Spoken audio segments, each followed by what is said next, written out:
带去读唐诗。《长相思》集，作者李白。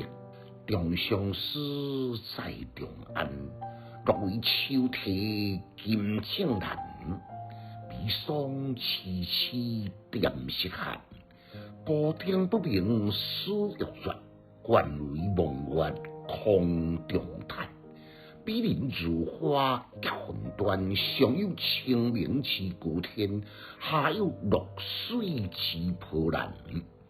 天中路远魂飞苦，亡魂不到关山难。长相思，催心间。简介：这就是李白被唐宪宗赐金还乡了，未来仕途呢，更加蒙上一顶一顶的阴影。所以起句呢，就用长相思在长安，无论透露对嘅理想抱负，抑或是伫长安行程。落为秋啼金井阑，微霜凄凄点湿寒。落位呢，就是色泽。秋天呢，拢集中伫迄个古井边来提名，殊途来受到挫折，搁再当着秋季消息清凉，内心情绪亲像雪上加霜。孤灯不明思欲绝，愿为梦月空中叹。心神不宁，孤灯相映，更加增添到满腹的愁思。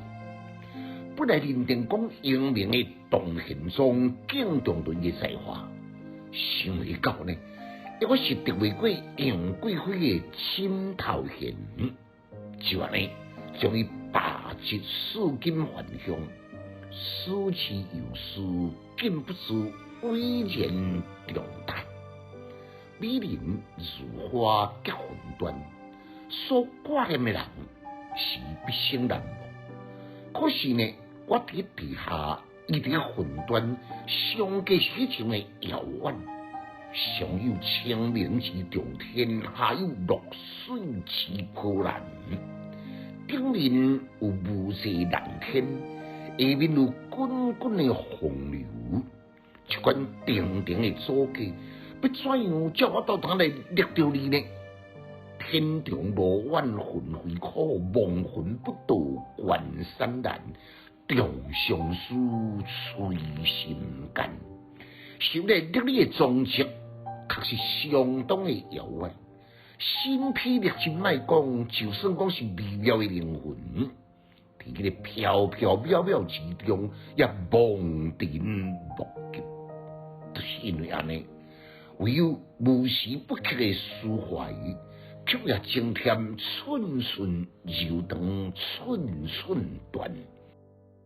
读诗的囡仔白学歹，有气质，够文采。读诗快乐哦！